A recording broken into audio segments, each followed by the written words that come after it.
Every day is a technological miracle. You can drive, bank, travel, connect with friends and family, even run your home from wherever you are. But all that convenience has a dark side.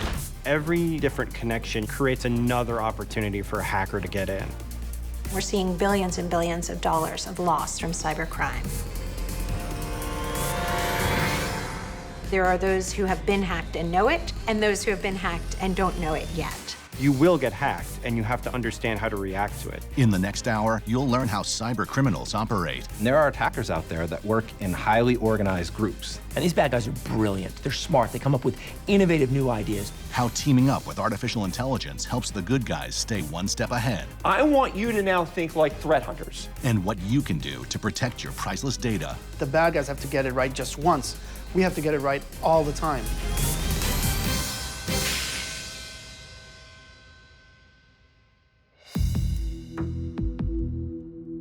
The internet was born in the late 1960s as ARPANET, a small network of government computers sharing information from opposite sides of the country. By the early 1980s, people all over America were dialing into the internet from their schools, homes, and workplaces. And it was just a few short years before it was hacked. In 1988, college student Robert Morris admitted that he created an electronic worm with the intent to penetrate research computers in a nationwide network. The first hackers were interested in exposing flaws in the early world of the internet.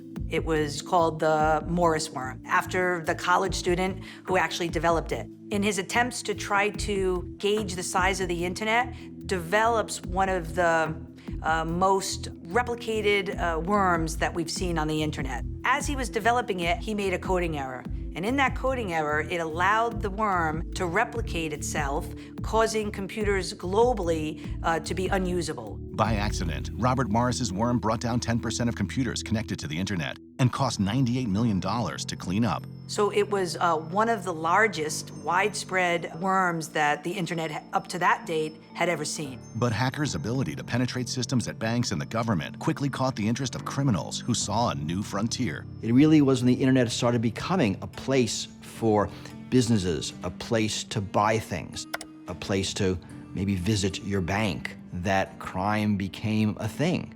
While robbing a bank meant exposing yourself to physical danger and risking your life,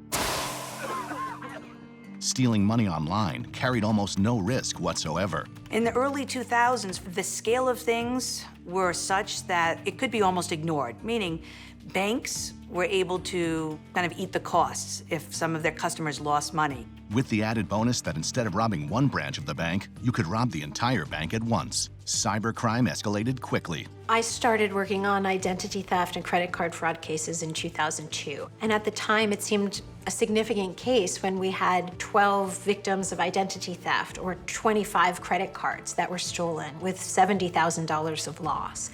Now, credit cards are stolen by the millions, and we're seeing billions and billions of dollars of loss from cybercrime. Every year, the haul grows. In 2014, cybercrime cost the global economy $450 billion. That number skyrocketed to $3 trillion just 1 year later. It used to be the banks are the target. Why? Because that's where the money's at.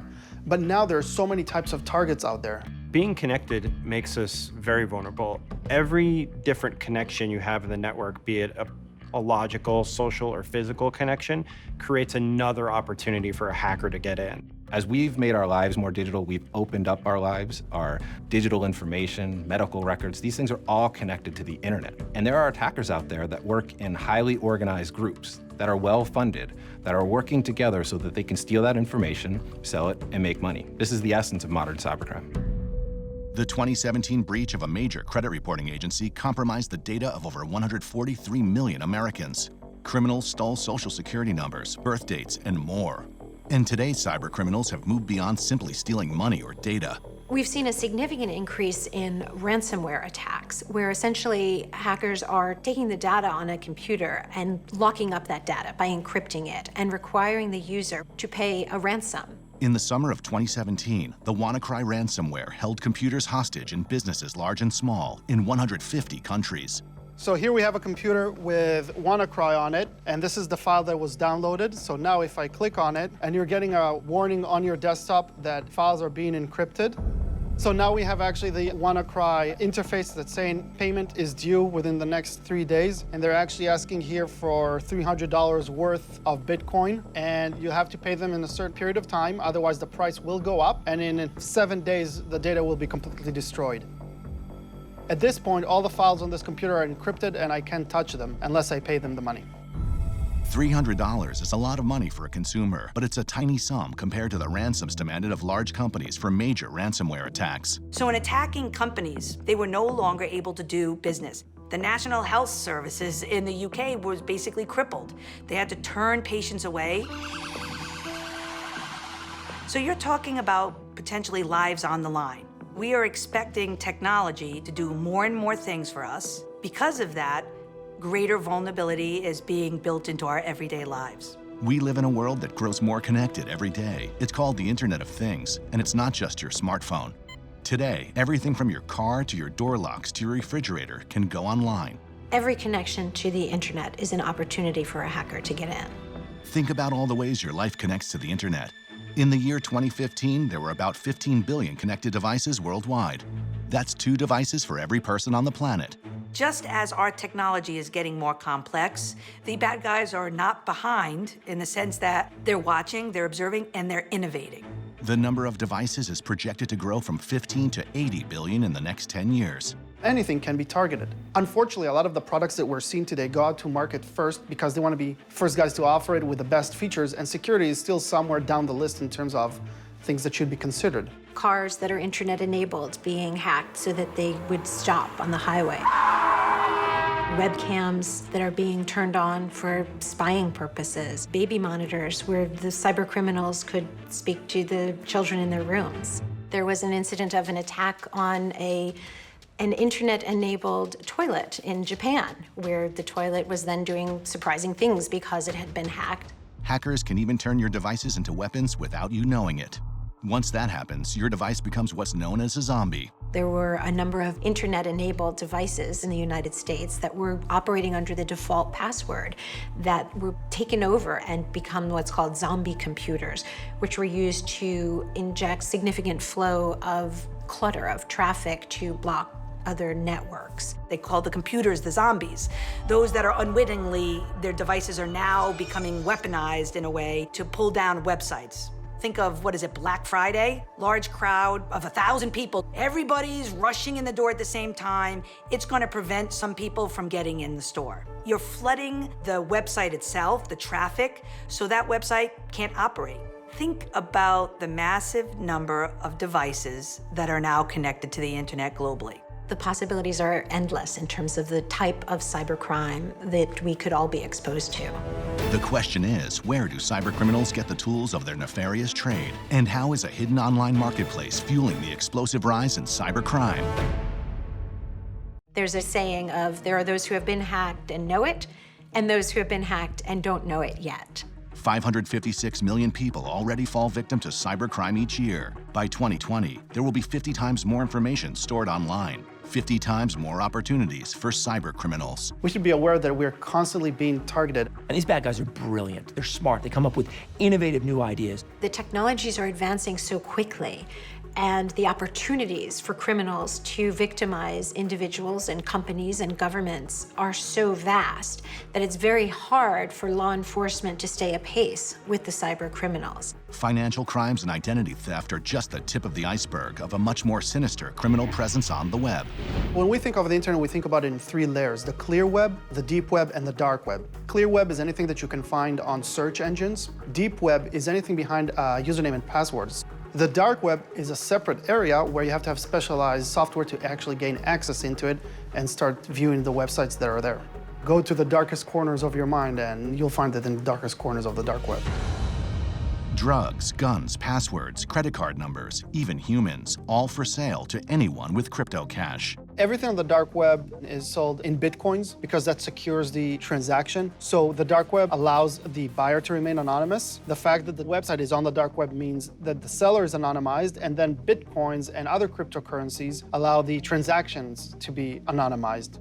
Whatever you're really looking for, you can find it. This is a drug market, for example, and you can see that they are selling different types of drugs. You can see the prices here are all in Bitcoins, translated to US dollars. All you have to do is define the quantity, click buy, and you can start buying these things. Here's another website. This one sells counterfeit money, so you can buy fake money for basically half the price of the real value. So these guys will create passports, ID cards, driver's license. You can see the prices in Bitcoins are much higher here. And we're really just scratching the tip of the iceberg because it gets a lot deeper and nastier the more you go down this rabbit hole. The dark web is a place where cyber criminals can gather with impunity. You should ask yourself, how will I as a bad guy get the service from this other bad guy? And that's why criminals created markets where you don't have to just trust this guy who says who he is. You can see actual ratings and products. Just like you would look up ratings and reviews before choosing a restaurant or making a big purchase online. Cyber criminals shop for sophisticated hacks and scams on the underground markets of the dark web. And here you can actually search for whatever you want. So for example, I searched for ransomware. I can see the actual vendor and the offer and the price. And then you'll get full information about the offering. So this seller, for example, has 556 five-star reviews in the last month alone. These were left a couple of days ago. What can I say? My new #1 fraud guy. So now you know that you buy from this guy and you can buy with confidence because he delivers. This is how you create trust in an untrusted environment. They created a market which is safe for them to deal with. These markets exist and they're thriving. A couple of them have been taken down by law enforcement, which is great, but there are dozens others. Life has become easier for the criminals today. We have to keep in mind that our information is out there. So whether if it's your personal computer that's going to be targeted by some sort of virus, or a company that you work with, or somewhere that you bought something, we have to assume this type of information will be available to attackers at some point. So here's an example of a website where information from a breach is exposed, and you can see here emails and passwords. In this case, we have an individual here, David Adams, and we have his password. Once we start searching for that name and searching for that email, we can start finding out his social media presence. We can find him on different social networks, see what he likes to do, what are his hobbies. In this case, this guy obviously likes working out, surfing, and his dog. We can also see his professional profile, see what companies he worked for, what he does. Maybe he's higher up in the chain, so he would be a good target for us to try and go after. We can craft a phishing email. If he'll click on a link on it, it'll look like it's coming from some sort of vet service. But actually what will happen in the background is he'll get infected with malware. Now it's up to us what we want to do. Do we want to lock down his computer and ask him for a ransom? Do we want to just remain under the radar and collect username and passwords that he uses, maybe gain access to some backend systems that he uses at work? Now what I'm doing here is what an unfunded, unmotivated attacker can do in 5 minutes. Now, what happens when you have a funded, motivated attacker? How much information can they gather about you? It really is up to the attacker to decide how you want to approach it.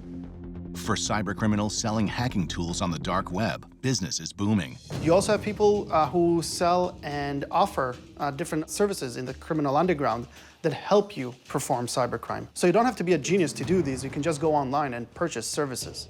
One of the things that has made cybercriminals successful is that partnership with each other, use of information. Hey, my attack that I did on so-and-so worked really well. You want it? It'll cost you a little bit, but you can have it. You have military-grade weapons on the dark web, and now can be used by anybody. I personally can't buy an atomic bomb or hire SEAL Team 6, but I have the equivalent online. As the dark web has changed the way hacks are freely bought and sold, the typical cybercriminal has evolved from a lone computer savant to something much more frightening. The stereotype of hackers is it's somebody sitting in a basement in a dark room, typing away on a keyboard in a hoodie. That isn't what we're dealing with at all. They are highly organized. They work kind of 9 to 5, just like the rest of us do. They take the weekends off. And how do we know this? Because they launch most of their attacks on a Friday evening before they head home for the long weekend. And then they come back in on Monday morning to see how those attacks went. I mean, hacking is a business, it's an industry. By some estimates, it's trillions of dollars a year and rising. These hackers are out there to make a profit. They actually have expenditures. Sometimes they have payroll, they have benefits to their employees. The organizations themselves are sophisticated. their bureaucratic organization itself, where people are compartmentalized. So if one person is compromised, he or she does not even know the other players in the organization. Attribution is really difficult because the dark web allows you to remain anonymous, and there are other tools that allow you to hide who you are. Somebody who's sitting somewhere in the Middle East can be targeting somebody in South America, but make it look like it's coming from Europe. It may look like an intrusion came from a certain computer in a certain state, but it may be that that computer itself was the victim of a hack, and there was one hop, two hops, or multiple hops between the cyber criminal and the ultimate target of the crime. Worldwide, cybercrime costs are expected to reach $6 trillion by 2021. Keep in mind that the attackers are very agile. They're very fast, and we have to be just as fast, if not faster, in order to stop these things. What chance do we have against an enemy who is faster, better armed, and doesn't play by the rules? It turns out there is one tool that could revolutionize cybersecurity and even the odds. Security is always a battle between attacker and defender. The attacker wants to break in, the defender wants to stop him. And what we find is that on the internet, attackers generally have the upper hand. The attacker will come up with a new attack first, and the defender will react. It's rarely the other way around. That is an arms race, fueled by technology. Arms races used to be the exclusive domain of nation-states and governments, but the internet is changing that. Unlike the typical military missile, which is not so easy to purchase on the open market, cyber weapons are different. It goes to whoever has enough money to actually purchase them. Historically, there's always been this line between the private sector and the government. And there was no need to actually have these two different groups of people and entities work together. Because of the nature of the threats, that's no longer the case. The government is going to be unable to defend this country unless the critical infrastructure owned and operated by private companies actually work with the government and ensure that their systems are protected. We usually expect that government will protect us and keep us safe from criminals, but there are a few challenges that make their job particularly difficult. One, the global reach of cyber criminals. Two, the speed at which a crime can be committed. And three, the tremendous scope of a cyber crime in a very short period of time. When we talk about cybercrime and the technologies, much of the defenses lie in the hands of the private sector. The evolving threat means companies are now on the front lines of the war on cybercrime. It's really kind of this warfare mindset that we have to take, where it's a battle we're always going to be fighting. And you have to keep the enemy at bay. It's not just we do something and it's complete. Just as in physical warfare, getting the upper hand in a cyber war is all about speed. There's a concept in real-time adversarial situations, and it's called an OODA loop. OODA stands for observe, orient, decide, and act. This theory was invented by an Air Force captain, and he's conceptualizing pilots in fighter aircraft attacking each other. What he realized is that the pilot is going through this loop continuously in his head. Observe, orient, decide, act. If you can do your OODA loop faster than your opponent, you have an enormous advantage. This notion of an OODA loop, you can use it in strategic military planning and in cybersecurity. And when you're being attacked, you, as the defender, are going through this OODA loop. And it's all about figuring out what's going on quickly and responding accurately. The problem is there's just too much information out there for any one human to really grasp themselves. There's just too many alerts. There's too many logins, too many systems creating information, that this just becomes an avalanche. And the challenge we have is weeding through all of those security incidents to find the one that really matters. Where is the attacker in all these things that are happening every day? You could see that Sally has attempted to log into her account 10 times unsuccessfully, and then at the last time, remembered a password. I see your mobile phone has suddenly moved from Boston to Shenzhen, China over the course of 4 hours. Well, that's a little odd because, first of all, you can't even fly that fast. Maybe I see that you normally access 40 records a day, and today you access 4,000. Maybe you're working on a special project. But if I see the movement of your phone, the unusual access attempts on your account, and the odd access to data, those three things together are almost a guarantee that either you, your device, or your account has been compromised. For human analysts handling hundreds of thousands of incidents per day, spotting the real threat in 3 security blips is an impossible task without help. And so experts are turning to a new tool in the fight against cybercrime: artificial intelligence. Broadly speaking, artificial intelligence is the ability of a computer or machine to think and learn independently. At high-tech facilities like the X-Force Command Center in Atlanta, humans are working with artificial intelligence systems like Watson to fight cybercrime head-on. Our analysts, through the use of artificial intelligence, such as Watson for cybersecurity, are able to get the pieces of the puzzles laid out for them. And it's still up to the analyst really to look at those pieces and see where they fit, how they fit, whether they're part of the same puzzle. We get hundreds and hundreds of events per second, so we need to work quickly and decide, is this something that we should focus on? Is this a real threat, or is it a false positive? If I try to do the research myself, I will have to go through all of these different events. And the details of these events can be very cryptic and not easy to understand. What Watson does is brings the information that is relevant about these events, understands what happened, and also is able to see what is happening globally. You saw all those events come in very rapidly. There is an augmented intelligence engine that goes through those events, correlates them, and detects suspicious activity. And when suspicious activity is recognized, then it's brought to this screen in a way of an alert. Analysis initiated. And in this alert, I see that there is critical service involved. So immediately I know that this is important. I also see this particular alert has been seen across multiple industries and multiple customers. Now I know, I've seen it before, it's bad and is propagating. Analysis complete. Within seconds, artificial intelligence brings Carlos vital information to evaluate the threat. These cards are communicating to me the severity of the previous alerts.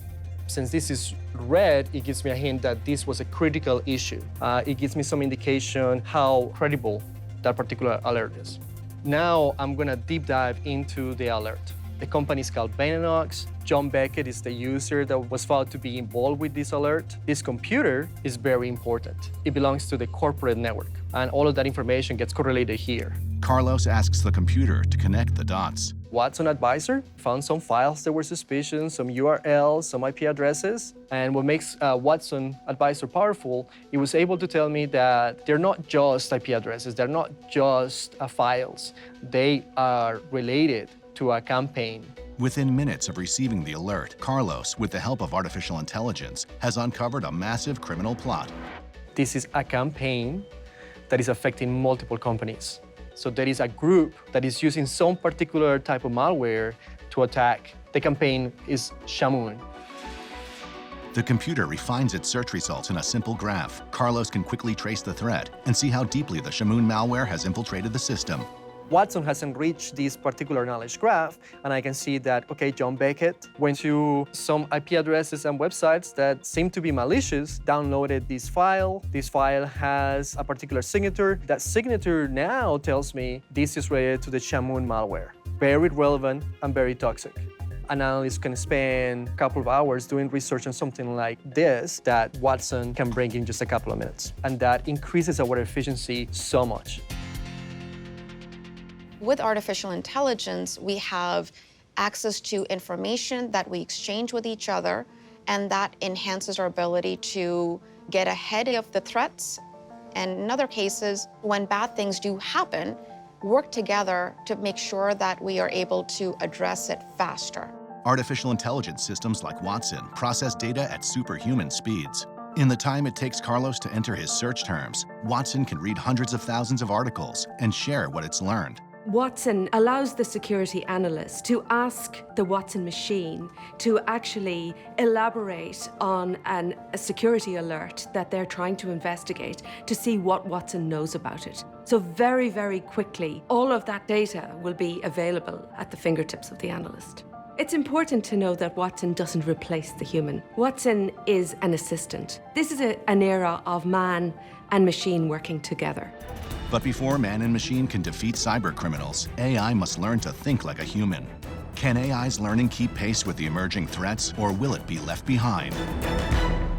Cybersecurity specialists around the world are waging a new kind of war, one in which the old ways of securing data are obsolete. The attackers are evolving their tools. The malware that they deploy, the attacks that they use are constantly changing. In fact, they might be morphing every single second. I can't tell you how many times I walk into a customer and they're showing me this great, virtual moat they've built. It's 40 feet wide, it's 80 feet deep. We even spent extra money Caleb on the alligators. Well, that's great, until somebody shows up with a canoe. In this era of rapidly evolving threats, there are actually two enemies: cybercriminals and information overload.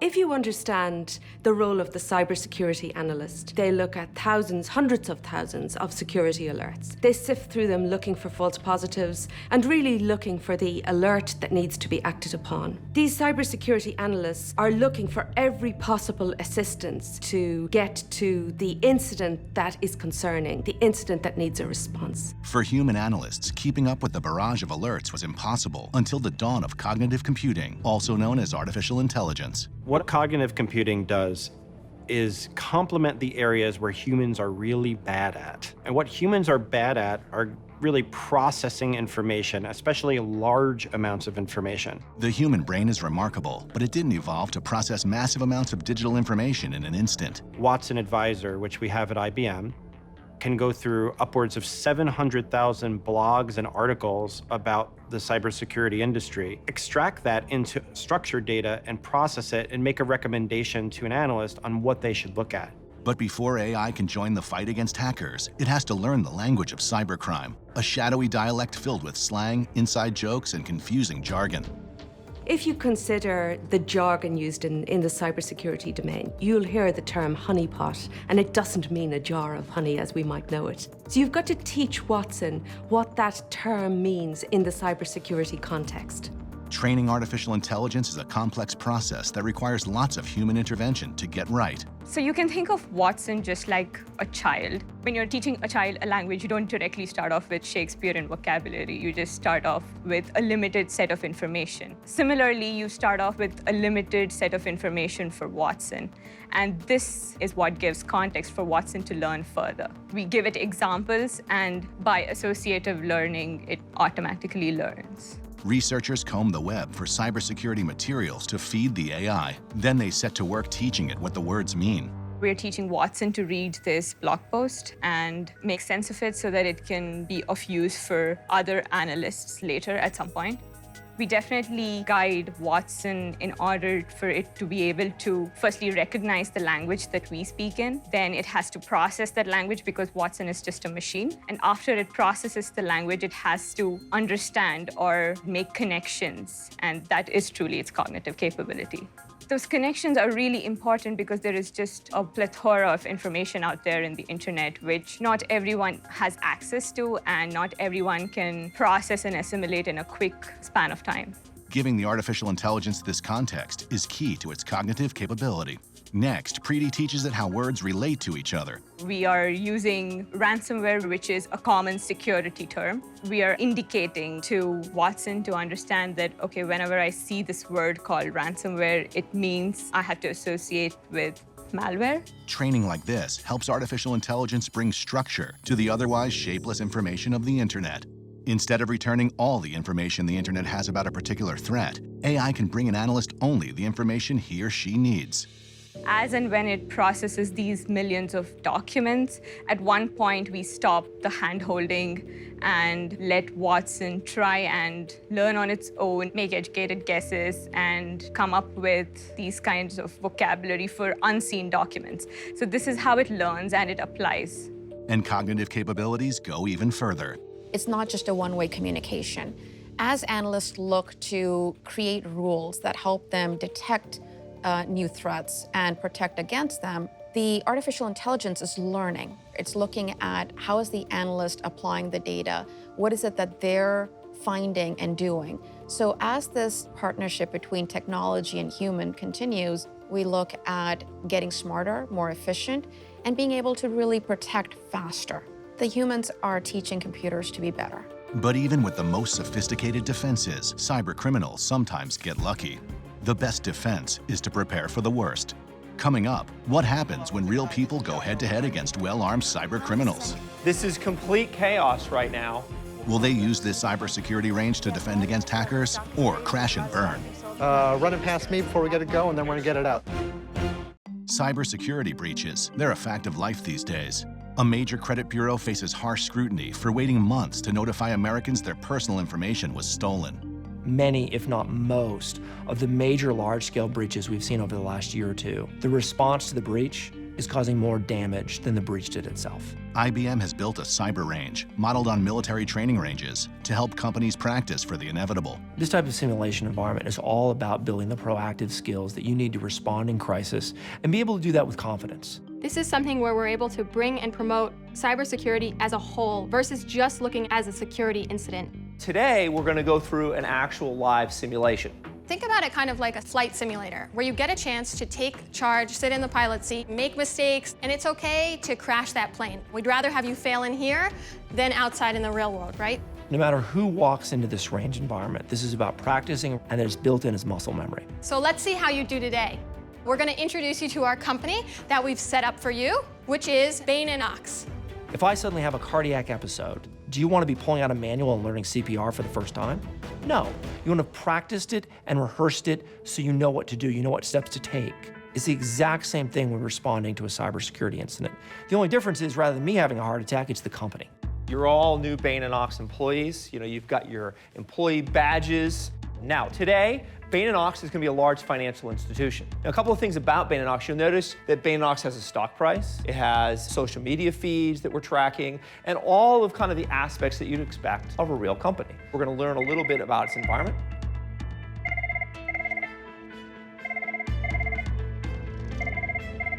Oh, we got a phone call.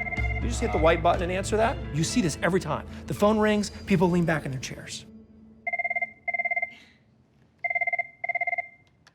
This is Quanta Communications. Hey, this is Mike over at the Bain & Ox trading desk. We're having some problems with our computers. It's asking for Bitcoin, and we can't do any money transfers. We need some help. When you put someone into a crisis situation, you need to act, you need to respond. In fact, one of the worst things you can do is nothing. That can be the most deadly thing you do. Oh, that's bad. Yeah, you're telling me we can't make any money transfers. What can you do to help me? I don't know. Let's see.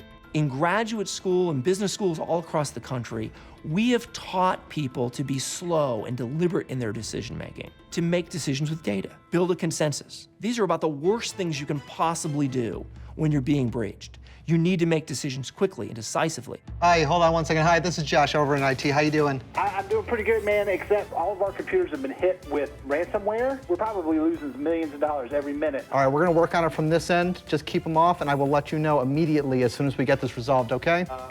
Yeah, we've been looking at it. I have a ping. Legal department. Yes, my name is Spencer Chambliss with Patent Finance. Who am I speaking with? Hi, yes, this is Kathy from Legal. Can I help you? First thing I'm gonna need you to do is take that computer off the network. Can you do that for me? Hello, this is Enchanted HR. This is Matt from HR here in New York. Well, at this point, there's no information for me to tell you. There's an awful lot going on right now. I think I've been hearing a little bit something here down the hall. This is complete chaos right now. Except there's one group that leans in. And we were trying to figure out why is this? And also, we noticed that when they respond, they do an incredibly good job. Which one of you is going to take charge of this situation?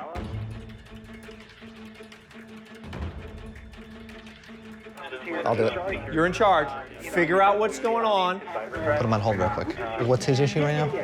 He's Give me the saying bullet. our security license is expiring today and we need to pay it, otherwise go. That's most likely a scam. Get a number, we'll call him back. I've got Matt in HR on hold, and he's got all these employees calling about different issues with their computers. So we started asking, like, what's your background? Where did you go to school? What did you study? What's your job? And we noticed two things started popping up over and over again. Get a phone number, we'll call him back as soon as we're done. The first one's not a complete surprise. Military experience. Anyone with military experience here responds incredibly well. What do you have? Yeah, so I've got the stock is trading. There's a lot of stock being sold. The stock price is being impacted. Draw something up with her, run it past me before we get it going, then we're gonna get it out. The second one was people with emergency medicine experience. Because if you think about it, those are two roles where you have to make decisions in a hurry with limited information. And you have to do that comfortably and being willing to fall back on those decisions. Disconnect him. That's it, he's all done. All right, so what was that like? Chaotic. A little bit chaotic. Part of the reason why we do that is to get you used to working in crisis. One of the things we notice in these types of environments is identifying who's in charge, getting that leadership model in place. So Josiah, I'm curious, what is your background? Well, I served 8 years at Fort Sam Houston, 232nd Medical Battalion. Oh, well done. Thank you. What does a firefighter do all day? They don't put out fires. They practice and rehearse. So when they are presented with that situation, they know how to respond. And that type of muscle memory is what we have to build into our responders. Sophisticated, damaging attacks like the one in this simulation are on the rise. Will there be enough cybersecurity warriors to repel the attacks, or is a shortage in qualified personnel putting us all at risk? And coming up, what can you do to protect your personal data? According to the FBI, there were over 4,000 ransomware attacks on U.S. businesses every single day in 2016. That's a 300% increase over the year before, and the number of cyber attacks will only continue to grow. We're going to continue to see more sophisticated cyber attacks. The nature of how we use technology and what we demand from it will continue to make it more complex, leaving more vulnerabilities, and unfortunately, the bad guys will not stop innovating either. You know, just like we're evolving artificial intelligence to defend against cybercrime, so too cybercriminals will use artificial intelligence.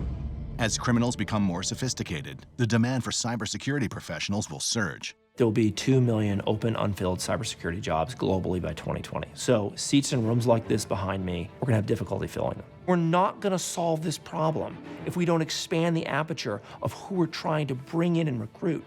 It's about bringing new people into the workforce, people that maybe wanna work in these seats as more of a trade and a skill. These are skill sets you have to learn by doing, right? It's not something you can go to school for and then just get out and start applying it. It's more of a trade and that apprenticeship type mindset. And some of them may not require a college degree at all. Many of the people that I work with never went to school for cybersecurity. One of our best analysts was actually a mechanic. He had a passion of fixing things, figuring out how they work, and that's what we need. Maybe this is someone that doesn't have a traditional 4-year degree. Maybe they've spent time in the military. Maybe they've spent time working in an operations floor like this and have learned that craft through doing. So this isn't a blue collar versus white collar type of thing. This is a new collar thing. Whether you choose to join the ranks fighting cybercriminals or not, there are a few simple, powerful steps you can take to secure your own data. Everybody has a role to play in cybersecurity. So some things that can be done, ought to be done by everybody, is that you need to update all of your software, meaning there are automatic patches that are sent out. If your computer's alerting you that you're out of date, get it up to date. Because what that typically means is there's a vulnerability that attacker could take advantage of and they can gain access to your system. You also want to change passwords regularly and use somewhat complicated passwords that are not easy to guess. Not your children's names, not your birth date, not your anniversary date. Your bank account password for online access should not be the same as your social media password, because if one is compromised, you don't want the other to then be also likely to be compromised because your password has been revealed. And then importantly, that is not even enough. You have to make sure your antivirus software is working properly. Keep your security software and run security software up to date. This is good advice, just making sure that you have good hygiene on your system, whether it be your mobile phone, whether it be your computer at home. Basic hygiene is going to prevent 90% of the threats coming your way. But for the 10% of threats you can't prevent with basic cyber hygiene, you must use active measures to protect your data. It begins by not clicking on suspect links. We sometimes forget that not all information that is being sent to us, being provided to us, is legitimate. So we click on things. It's a natural human tendency to do that. Those links can embed malware into your system. They can go undetected unless you've got the right tools, unless you yourself are diligent. The weakest link is always the human and not the technology. It's always the person who makes the mistake. The rule of thumb is if there is a doubt, there's no doubt. If it looks mildly suspicious or you think there's something slightly wrong with an email that you got or a link or a file that you received, it's not worth the click. It's also important to monitor your devices and financial accounts for irregularities. You need to watch your networks. Personally, you need to watch your bank accounts. You need to watch your credit reports. You need to be aware of any changes in activity in your system. If your computer is slowing down, you need to check it out. If the screen is going black and acting weird, you need to have it checked out. passwords can be strengthened with two-factor authentication. Two-factor authentication, where to get onto one account, you might get a text, for example, on your phone to enter a code. People don't do it because it takes an extra step, but it is, for example, one easy way to add another layer of security to help protect yourself against being compromised. Sometimes people think that cybersecurity is very complicated, but it's a basic issue of locking your front door, closing your windows. Practicing good cyber hygiene with tips like these helps the professionals in their fight too. As a defender, as someone who's helping our clients protect their own clients, that's just a very powerful thing. Like, in a way, I'm helping protect my family, helping secure the world's data, which is a very important thing to me. So there's this mission and sense of purpose that I'm making the world a better place. I get to work with a lot of bright minds, and we are constantly fighting a lot of bright minds. I mean, right now, humans are smarter, and will be for a long time, but computers are faster. And the more we can leverage that speed with some smarts, the more a computer will be able to compete successfully, and a computer-human team together will be unbeatable.